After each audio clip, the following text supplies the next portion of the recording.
एक तो होता है कि हम भोग लगाते हैं ठाकुर जी का, वो धर्म है, लेकिन कर्माबाई ठाकुर जी से कह रही है कि हमारे पिताजी के हाथ से तो आप प्रेम से पाते हो, और पिताजी हमारे भरोसे आपको छोड़ के गए हैं, तो आप 3 दिन हो गए भोग नहीं लगा रहे हो।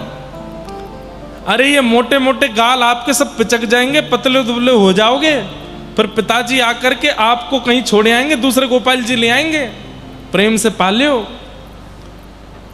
अरे इतने बड़े बड़े राक्षसों को मारते हो, बल चाहिए उसके लिए खिचड़ी तो खानी पड़ेगी ना। अच्छा या मैंने घी डाल दूं, या मैं नेक और काजू बादाम पिस्ता डाल दूं, नेक और पौष्टिक कर दूं, तब तो पाओगे। इतने प्रेम से पुकार रही है ठाकुर जी को, ठाकुर जी दौड़े चले आए। ये क्या है? ये परम धर्म है। आप केवल अपने नियम का ध्यान रखते हैं, इतने बजे उठा देना है, ये पोशाक पहना देनी है, इतनी आरती कर देनी है, थाली धर देनी है, बढ़िया पर्दा कर देना है, स्तुतियों का पाठ करना है, पर्दा खोल के भोग उठाना है, ऑफिस जाना है, दफ्तर जाना है, और रात में आके ठाकुर जी को सुला देना। ये धर्म तो है, ये भक्ति तो है, लेकिन प्रेम शून्य के कारण परम धर्म नहीं है। ठाकुर जी को बहुत प्रिय नहीं लगता होगा। आप धर्मयुक्त हो जाओगे, आप इसके द्वारा पुण्य की प्राप्ति कर लोगे, लेकिन परमात्मा नहीं मिलेंगे इस ऐसी वाली भक्ति से। उसके लिए तो प्रेम करना पड़ेगा, प्रेम युक्त भक्ति करनी पड़ेगी। अच्छा एक बात मैं कहूं, उड़ीसा में जब जब मैं कथा करने आता हूं, अधिकतर मेरे पास एक ही प्रश्न आता है,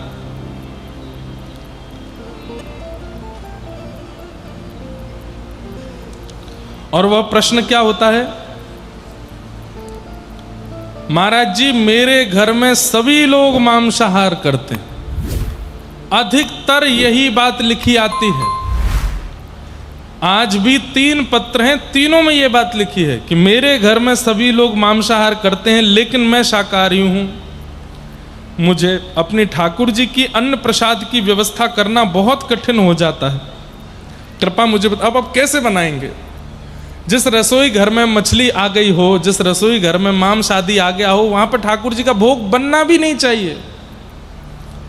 ऐसी स्थिति में हम भैया यही निवेदन कर सकते हैं कि ठाकुर जी को फलाहारी रखो, फल का भोग लगाओ, और ठाकुर जी के साथ साथ आप भी एक समय तो फलाहारी करो। और घर वाले वो भी नहीं करने देते तो फिर क्या बताएं, छुप छुप के ही फलाहार करो, नहीं खाओ एक समय। हमारे ठाकुर जी नहीं पाते तो हम कैसे पाएं? और इस फलाहार व्रत का एक ही प्रण लीजिए कि हमारे घर के समस्त लोगों की बुद्धि सुधरे और वे मांसाहार का त्याग करें।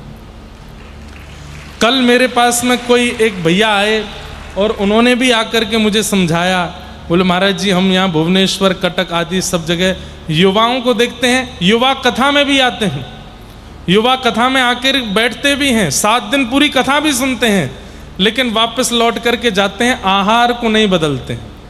सब खाएंगे, सब पिएंगे, कथा भी सुनेंगे, सब खाएंगे, सब पिएंगे, जगन्नाथपुरी भी जाएंगे, सब खाएंगे, सब पिएंगे, रथ यात्रा में भी जाएंगे, उसका कोई लाभ नहीं है। ये तो ऐसे ही मानो कि आप शुगर की दवाई खाते हो, लेकिन सुबह उठते ही जलेबी भी खाते हो। दवाई का क्या औचित्य है? कोई फर्क नहीं पड़ने वाला। अरे एक बात मेरी बहुत ध्यान से सुन लीजिए, जितने लोग इस पंडाल में बैठे हैं, आप लोगों से मैं कह सकता हूं, बाहर के लोगों की जिम्मेवारी मेरी नहीं है। विवाह के बाद पति अपनी पत्नी के लिए बदलना शुरू कर देता है, पत्नी अपने पति के लिए बदलना शुरू कर दे। ब्याह से पहले ऐसे नहीं थे वे, लेकिन एक दूसरे के साथ रहने के लिए थोड़ा बदलाव करते हैं। पत्नी को जो नहीं अच्छा लगता पति वो नहीं करता, हो जाते हैं तो बच्चों को बेचारे उनको सुलाते रहते हैं, वो रोते रहते हैं, अपनी नींदें उड़ा देते हैं उन बालकों के लिए। ब्याह के बाद पति पत्नी के लिए, संतान हो जाने के बाद फिर करके माता पिता को पूछना बंद कर देते हैं।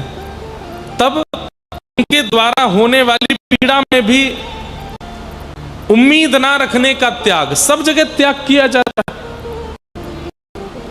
लेकिन महाप्रभु जगन्नाथ जी के होने के बाद हम मांस नहीं छोड़ सकते, उनके लिए सबके लिए त्याग कर देते हैं, एक दूसरे के लिए इतना बड़ा सब कुछ छोड़ देते हैं क्या परमात्मा के लिए हम किसी जीव को खाना नहीं छोड़ सकते? इतनी बड़ी बात है। अरे मर जाएंगे क्या कि अगर हम जीव नहीं खाएंगे तो? अरे ये दुनिया में सामग्री कम है क्या खाने की? हम बस इतना निवेदन करेंगे, आहार की शुद्धि कर लीजिए, महाप्रभु जी इसी से ही प्राप्त हो जाएंगे। जैसा खाओ अन्न वैसा होवे मन, जैसा होवे मन वैसे होवे विचार, जैसे होवे विचार वैसी होवे क्रिया, जैसी होवे क्रिया वैसी होवे गति। सब आहार पर निर्भर है। कई बार हमें लगता है कि आहार गलत खाने वाले व्यक्ति का व्यवहार तो अच्छा ही है। नहीं, एकांत में उसके मन में क्या विचार विकार चल रहे हैं हम नहीं जानते। इसलिए आहार को शुद्ध करना पहले प्रारंभ कीजिए। आहार शुद्धौ सत्व शुद्धि, सत्व शुद्धौ ध्रुवा स्मृति। आहार की शुद्धि बहुत आवश्यक है। और आहार की शुद्धि, आहार तो उसको बोला जाता है दाल चावल रोटी सब्जी, इनको आहार कहा जाता है। मांस तो आहार है ही नहीं, हम लोगों का आहार नहीं है वो।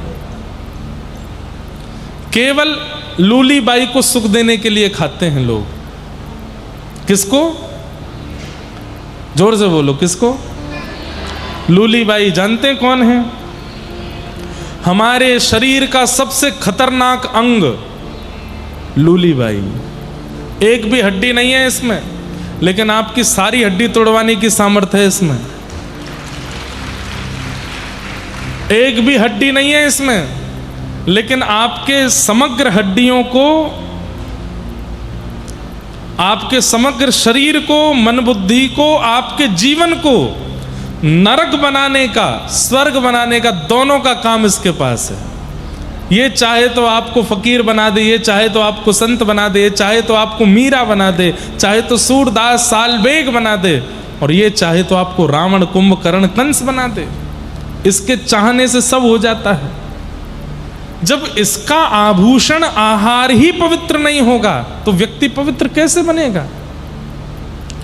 ये तन भगवान का मंदिर है, इसको कब्रिस्तान मत बनाओ मुर्दों को खा करके। इसमें अभक्ष भक्ष सेवन करके इसको अपवित्र मत कीजिए। मैंने कुछ गलत कहा? मांस खाने वाले लोग मुर्दा ही तो खा रहे हैं, मरे हुए कोई तो खाते हैं। और मुर्दे जहां दफनाए जाएं उसको कब्रिस्तान ही कहा जाता है। देह देवालय है।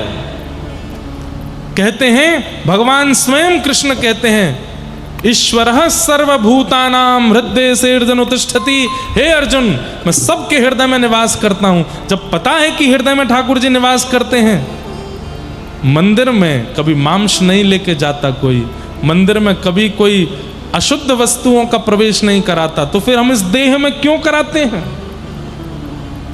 इसलिए मेरी उड़ीसा के वैष्णवों से, यहाँ पंडाल में बैठे सब युवाओं से, और जो कोई भी मेरी बात सुनकर के थोड़ा भी महाप्रभु जगन्नाथ जी की कृपा का अनुभव करना चाहते हैं, आप मांस आहार त्याग दीजिए, उसका तुरंत त्याग कर दीजिए।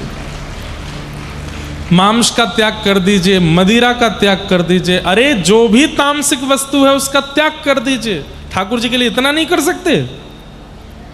आप ठाकुर जी के लिए इतना करके देखो, फिर देखना ठाकुर जी आपके लिए क्या करेंगे। थोड़ा त्याग तो करके देखो उनके लिए। तो आज यही सारी प्रश्न मेरे पास आए। तो जिन लोगों के घर में मांस बनता है उन लोगों से प्रार्थना, ठाकुर जी फलाहारी रखिए, ठाकुर जी को केवल फल का भोग लगाओ, और एक समय आप भी फल ही खाओ। भोग मत,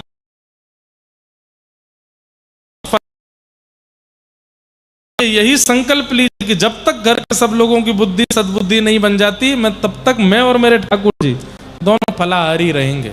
हम फलाहार करेंगे। ठाकुर को दूध को लगाओ और मन में भावना कर लो कि नाथ मेरे घर में व्यवस्था है, मैं इससे ज्यादा व्यवस्था कर नहीं पाऊंगा, मेरी रसोई तो है लेकिन आपके लायक नहीं, कृपा करके अब आप महाप्रभु जगन्नाथ जी के मंदिर में नाथ मैं भोग नहीं लगा पाऊंगा, पर प्रयास करूंगा कि रसोई आपके नहीं। इसलिए थोड़ा सा इसका ध्यान रखिए, आहार